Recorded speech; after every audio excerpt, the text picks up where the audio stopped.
Dear students, our today's topic is anatomy of the pancreas.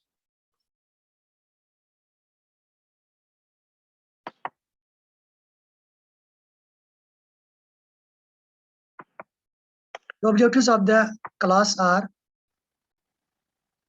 understand the anatomy of the pancreas, know anatomical variations of the pancreas, understand the clinical correlation of the pancreas.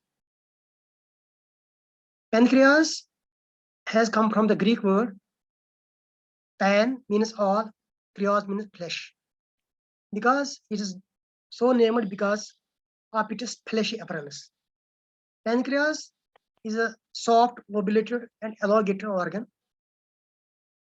present in the abdomen. It is a glandular structure, which is both an exocrine and an endocrine gland. Exocrine gland of the pancreas constitutes 80 to 90% of the mass, while as 10 to 20% of it is endocrine in nature. The exocrine part secretes the pancreatic enzymes, while as the endocrine part secretes the insulin and glucagon. Location. You see, this is the pancreas in situ. Some of the structures anterior to the pancreas have been removed, like the stomach, the lesser sac. Here, the transverse colon have been removed. And you can see these are the two kidneys on the two sides, the duodenal loop, the diaphragm is the descending colon, this is the ascending colon, and here the transverse colon has been removed. So it is the anterior view of the abdomen, the stomach, transverse colon, and the majority of the small intestine have been removed to expose the underlying pancreas. This pancreas is horizontally disposed on the posterior abdominal wall from the right to left side. From the right to left side, so it occupies epigastrium and left hypochondrium. It extends from T12 to L1, L3 vertebrae, 12 thoracic and 3rd lumbar vertebra. It's extending on the posterior abdominal wall. It is a retroperitoneal organ. Mainly, it is covered by peritoneum. The tail lies in the hilum of the spleen. So, the head lying in the duodenal loop, while the tail lies in the hilum of the spleen. Coming to the shape and size of the pancreas. As you see here in the diagram, it is J-shaped, or you say it is retort shaped. The J alphabet, or the retort, which is usually in the laboratories. The bowl of the retort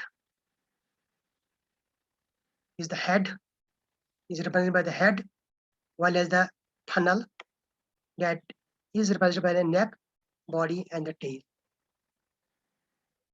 Its various measurements are, its length is 12 to 15 centimeters, width is 3 to 4 centimeters, and thickness is 1.5 to 2 centimeters, and its weight is 80 to 90 grams. Coming to divisions, it is divided into head, neck, body, tail. So we have head, we have the neck, we have the body, and we have the tail. Head, neck, body, and the tail. The head can be further divided into head proper and the uncinate process. Coming to the head of the pancreas, so it is a flattened and enlarged part of the pancreas on the right side, which abuts the C loop of duodenum. This is the duodenum, and in the concavity of this duodenal loop abuts the head of the pancreas. It has 3 borders: superior border, inferior border, and right lateral, and 2 surfaces anterior surface, as you are seeing here, and posteriorly there is posterior surface. There is one process called as uncinate process. This uncinate process starts from the head of the pancreas, goes downwards and medially. Coming to the borders, we have superior border. Superior border here related to the first part of the duodenum and gastroduodenal artery. Inferior border here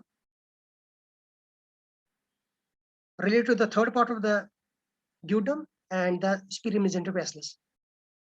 And right lateral border related to the second part of the duodenum, and also there the bile duct opening into the second part of the duodenum, and superior and inferior pancreatic duodenal arteries. Coming to the surface of the head, so we have anterior surface is related from above downwards to gastroduodenal artery, transverse colon, jejunum. It is separated from it by peritoneum. Coming to the posterior surface is related to inferior vena cava, right renal vein, bile duct lying in the groove and may be found embedded in the pancreatic tissue, and right crest of the diaphragm. Coming to the uncinate process, as you know, it is a blunt projection from the inferior aspect of the head of the pancreas and goes downwards and towards the left side. And it has anteriorly mesenteric vessels. These are superior mesenteric artery in the vein. Posteriorly, we have the aorta. Posteriorly, it is aorta, and above left renal vein. Coming to the neck of the pancreas.